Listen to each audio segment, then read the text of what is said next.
What's up? I'm Ayla. This is Let's Talk BL, Boys Love podcast. Welcome back to the podcast. Today we're doing a very highly requested episode. Yes. We're getting through all the requests. Very exciting. There's so many requests, Yes. you guys. Shout out. Please keep sending in your requests. Please. Makes it's our so job helpful. easier. It's Yeah. so helpful. It really is. Because we know what we want to talk about, but we don't necessarily know if that's interesting or not. It's true. So today we are talking about GMMTV 2025. Finally. The reason this took us so long to record, we actually had prepped for this We twice. did. Yeah. We prepped for that. We prepped to do this literally twice. We live tweeted the announcement like we always do, right? Yep. But there were so many damn shows this year. Yeah. Somebody tweeted and was like, there are 20 shows. And I was like, excuse me. I literally had to go back and count them because I was like, that seems stupid. That can't be right. That feels fake. Yeah, we were like, that feels fake. And so we prepped. We literally, the first time we were supposed to record this, we were like, okay, let's refresh. Let's rewatch all the trailers. Rewatching the trailers took 3 hours and then we had to go. Honestly, it took so long. Which is funny because GMMTV only did 1 year of a 2-part release, and yet all the fandom was like, let's go back to that. Have they always done 20? Oh, I wonder what the average amount of series that they've released at a time is. Listen, if you combine the 2 parts from last year, yes. Right. And the year before that was all one release, so oh my God. Yeah. Anyways, the reason it took us so long to film is that it took us a really long time to prep for this because there was so much. And then we were like, well, how do we record an episode where we talk about all 20 of these series that itself is not 20 hours long? Yeah. So we landed on doing top 5. Top 5 anticipated from GMMTV 2025. We're all about the tops this year. I said what I said. Nice. Thank you. Listen, we'll get around to some bottoms too. I feel controversially we should do some bottoms. Anyway. I feel like these will be surprising to some. You think? I feel think like mine are very predictable. Mine are very unpredictable. I cheated. I also have more than 5. I did not. I stuck to 5. Okay, let's get started. I'll start. Okay, here we go. I think you can guess my very first one. I didn't put mine in any specific order. I didn't after the first one, but the first one is my most anticipated. I already know what it is, but yeah. Memoirs of Ratty. Uboom. Oh. Number 1. Yeah, that show looks good. It is not on my list. No. Also, that was not my first guess, although it should have been. Uboom is a new obsession for you, though. It is my one true obsession. I thought it was going to be Winnie Satong. No. I know. Because you were so obsessed with Winnie Satong for a minute. I know. And yeah, I forgot this Uboom thing is a new It's obsession. A thing. It's a real it's I have found my OTP. Yeah. Okay. But also I really do love Grayton Inn. I liked Wani Good Day. One D Good Day. It wasn't my favorite, but I really, really did like it. I liked Grayton Inn. I think they have incredible chemistry. I love that we're getting a time period drama from them. And it looks well done. Looks beautiful. Yeah. I am very excited. That is going to be... It's going to be interesting. Also, 2024 has given me hope because a lot of 2024 dramas were as good or better than their pilot trailers because not looking at you 2023, but there were some dramas that did not live up to their pilot trailers. Yeah. So, 2024 has really given me hope for 2025. Yeah. We won't talk about that. Listen, there's some redemption. My next one, Ticket to Heaven. My God. That's on mine too, obviously. Gem 4. You're going to kill it. Gem 4, Piaf. I mean. Jesus. What else could you want? It's always interesting to see a Christian storyline out of Thailand because they had some Christianity in I Saw You in My Dream. And I was like, fascinating. Because we just get so much Buddhism, obviously, out of Thailand that it's really interesting to see that, other religions do exist in Thailand. It'll be interesting, too, I think, to hear international fans talk about that show once it comes out. Especially you. a shocking fact to everyone that I think has ever met you. I mentioned the other day to one of our like friends that's not BL that you're like a hardcore Christian, and she was like, "What?" Yeah. Like it was very confusing to her. So yeah, like people like and I'm sure there are more like like intense Christians in the BL fandom, and people just don't like think about that of like your take on it of like at someone that is like like hardcore Christian. Yeah, one of my good friends is an Episcopal priest who is married to a man, and I sent this trailer to him and was like, "What do you think?" And he hasn't gotten back to me, but I'm gonna make him. So I just think it'll be interesting inner fans who like like particularly have like lived this religion. Yeah. Their take on it, and like even my own take, because like I myself am not religious in that way, but like my family is, and I was raised in religion. Yeah. And like, when I got married, like we had to go through all of the things from through my grandparents' church, because it was really important to my grandparents that we got married in the faith. Like it was a whole thing, and like I didn't care and he didn't care, so we were like, yeah, listen, if this is gonna make you happy, we will do it, right? Like Yeah, especially because To Get to Heaven is like based on a true story, and it's Piaf reuniting with Jim Ford. Like I mean, my God, the bar is set. Like, and Piaf delivers every time. Jim Ford delivers every time, despite the storyline they're given. So yeah, I think this will be incredible. Yeah, I agree. Okay, my next one, Me and T. Yeah, I have that too. Ponpuin. Obviously. I mean, I obviously have that one. This is going to be, I think, for Pond, what Perfect 10 Liners is for Force for me. I was going to say, this Pond is finally getting everything he's ever wanted. Yeah. Will he still be a simp? Probably. Like, probably still a simp in the end. Like, I'm sure the plot will reveal he's still a simp, but like, I feel like also this will be my favorite trope in BL is when the tough guy falls so hard and goes so soft for the boy, and I feel like this is what it'll be, a different version of that, because I don't think Pond's character is necessarily hard. I think he's like a gangster mafia dude, so like in theory, but he's also really soft, right? We saw that in the trailer with the whole like he watches soap operas and he's very romantic, but he's like pursuing somebody else. So when he eventually falls for Puin's character, I think it's gonna be a fun ride. Funny. That's what I'm excited about. I like when the shows are funny. I need a little bit of comedy. So yeah. That's also on my list. It's gonna be very fun. Okay, here's where I diverge, and it's gonna be shocking and surprising. Okay. My fourth one is Boys in Love. Interesting. So this is why, even though it's high school, last year, again, 2024 redeemed high school for me, because it gave us, summer with Puin and Dunk. Summer Nights? Maybe Summer Nights. Oh, the straight show. Yes.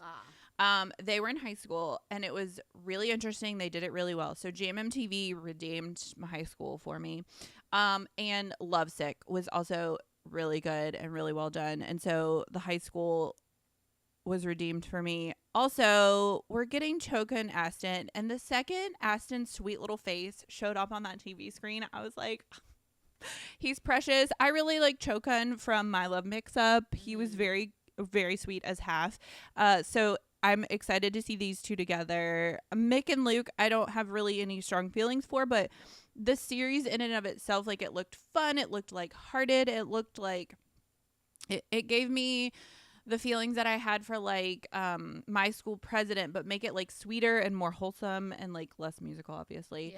So yeah, I'm really excited for that. That's one where I'm like, ooh, these actors, I'm really excited to see what they can do.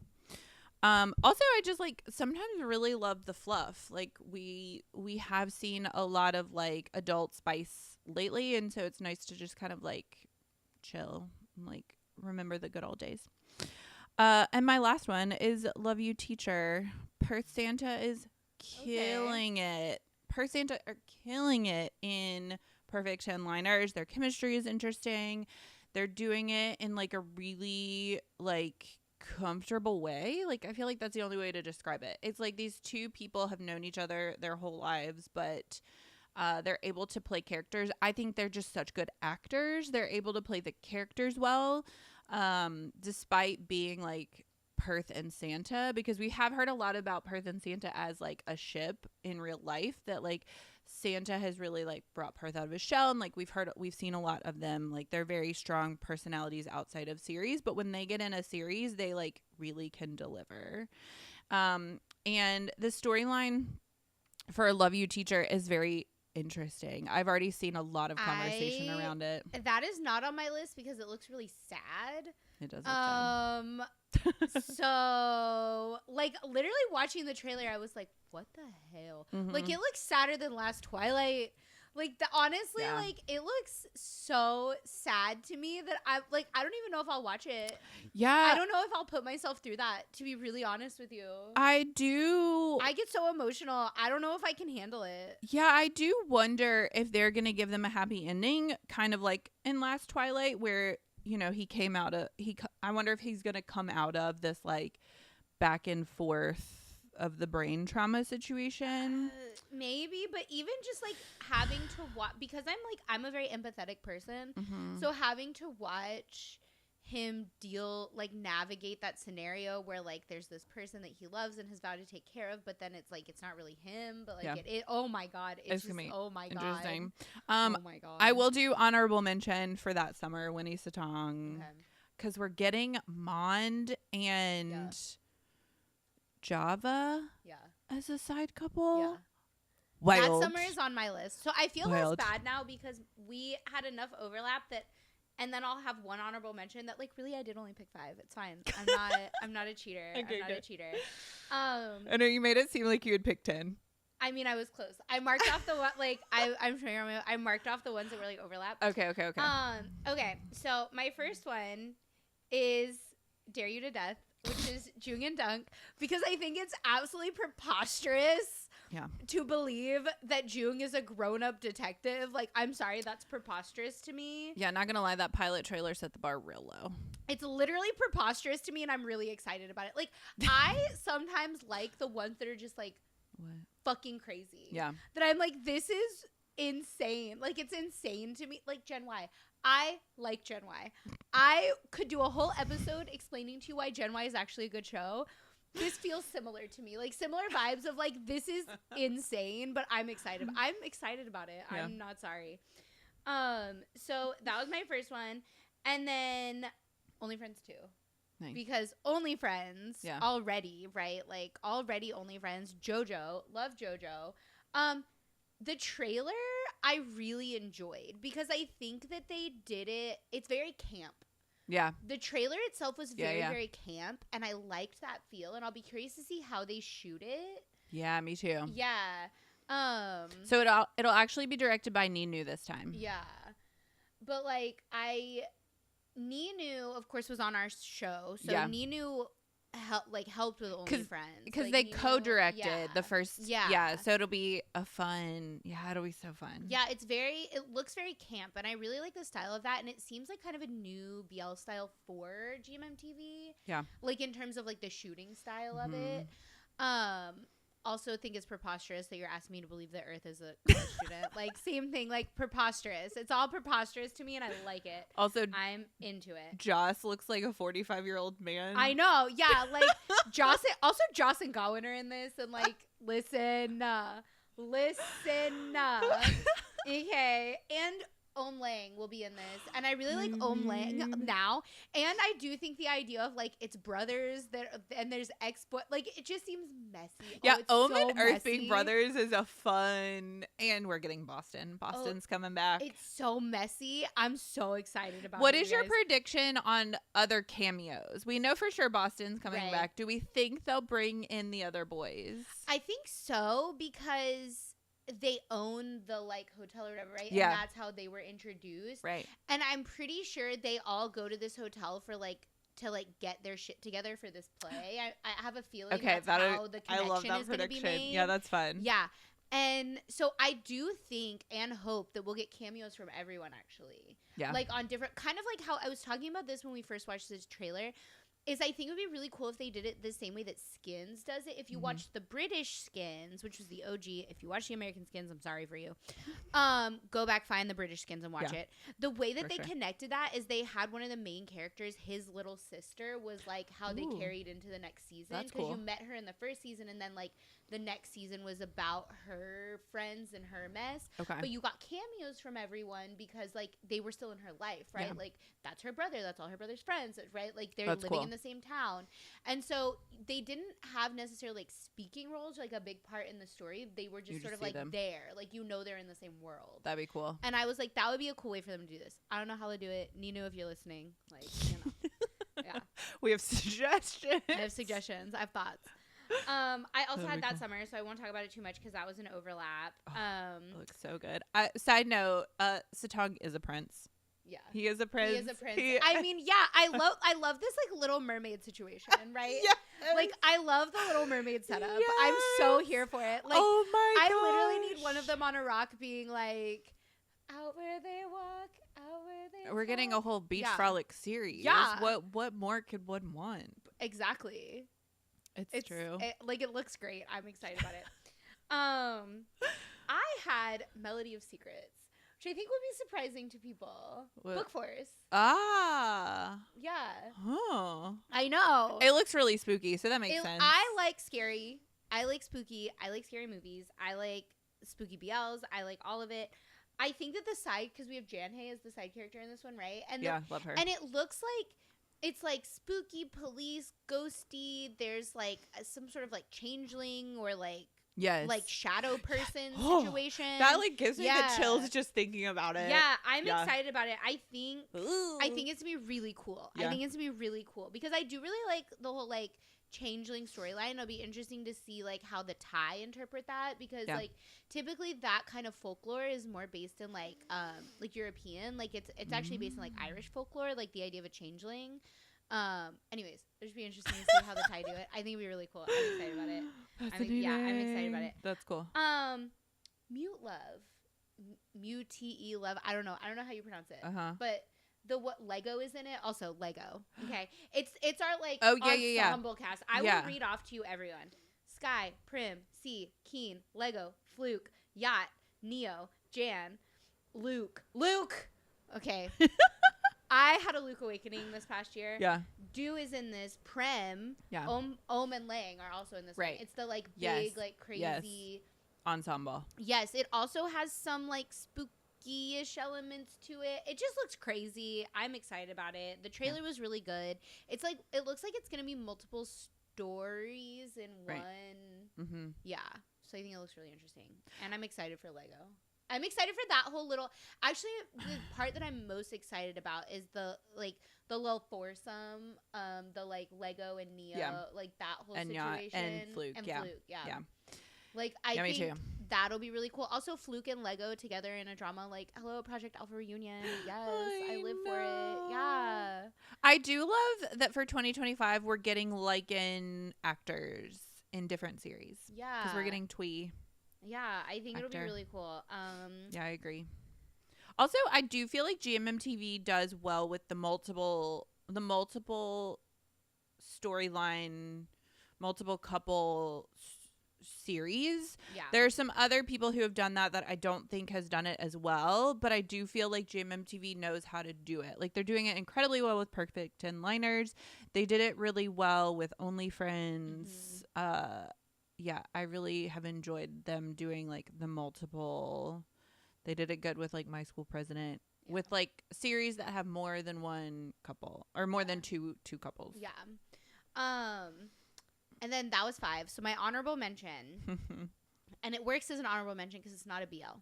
Okay. Girls Rule. Yeah. Girls Rules. The Yes. GL. And it's like an ensemble GL. And I It has like think 3 couples. Yeah. potentially, after watching the trailer, it looks to me like this is how GMMTV is going to crack the GL. Because GMMTV has released multiple GLs since kind of like Gap really like broke open GL for Thailand. Because I really see, there was GLs before, but like GL didn't really start taking off. And I think people didn't really see it as a money-making venture until Gap. Mm-hmm. GMMTV has released multiple GLs since then. honestly, they have not hit. They just Yeah. haven't. Like, even within the like the like queer and lesbian community, I've talked about this before in other spaces, where like those are really the communities that kind of are like the ride or dies for the GL, that are like representation and this matters and we have to support this. Like, even within those communities, the conversation for the GMMTV GLs just has not been there. Yeah. And so I think, based on the trailer, this looks to me like it could be what cracks GL for GMMTV.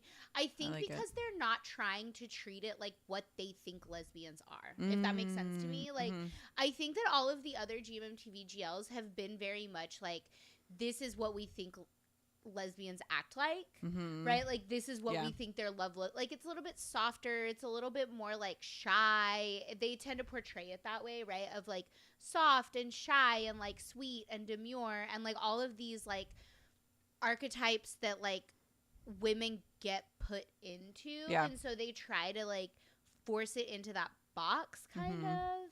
And so I think that like, and a lot of like crying and emotion, and it's just like, in Girls Rules, they have this like this character who she's a fuck girl. What is the girl equivalent of fuck boy? Whatever that is, like, I don't even know. But whatever that is, like, that's her character, right? And it reminded me a lot of The Jungle. That ensemble, it wasn't a BL that had like Off and they all had like lion names or whatever. Yeah. I think it was called The Jungle. It was called The Jungle, right? It kind of reminded me of Friend Zone too. Yeah. And The Jungle was a really good show, actually. I watched it.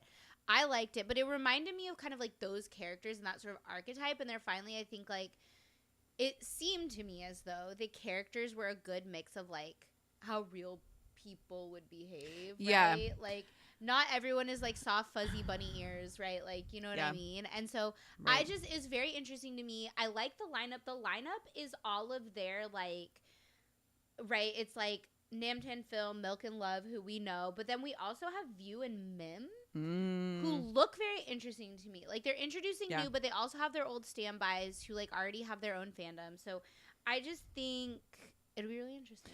Yeah. I felt like the GLs that GMMTV have already done, they've only done 2. We're about to get a 3rd. Just felt like GL doing BL, right? Like, this Namtan Film one is very much Last Twilight. The Milk Love one was like a My School President. Yeah. Like, they don't feel unique to themselves, the storylines at least. And so this one, I feel like these characters look new and fresh and interesting, even if we have seen them before. Those characters for the series that we've already gotten just they didn't give me much depth personally. I didn't see a lot of conversation around them on Twitter, and that's where I base a lot of my perspective on how well these series have done. Obviously, conversations with friends, but then also I am on Twitter a lot. I look at the trends.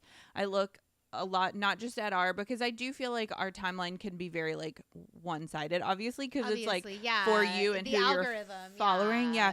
So I do try to look at the trends and see what that conversation is. We do get a little bit of a leak over for the like for you for the things that are popular.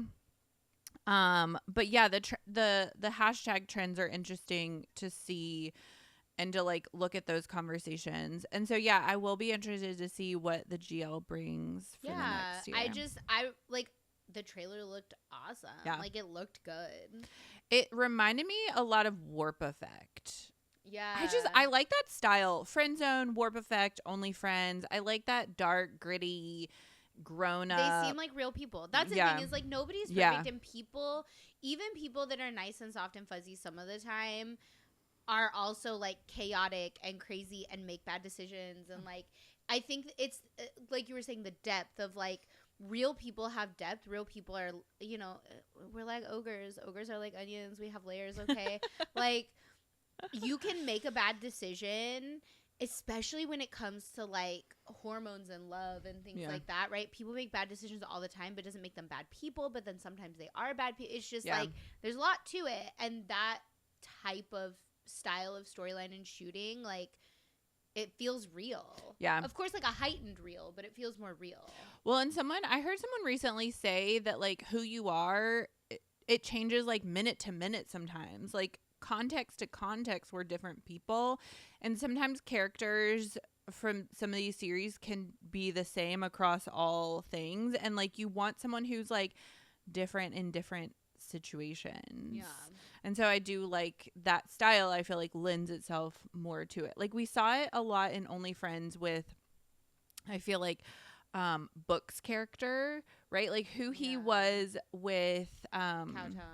Yeah, who he was with Cowtongue was different than who he was in the context of his friends versus who he was with Forrest. Like, it was that character, you thought you knew who he was, and then you thought you didn't. But then at the end, he like really was who he like presented himself. But he had layers. He was interesting. He didn't react necessarily the way that like you predicted he would act. And so I think those characters are more interesting.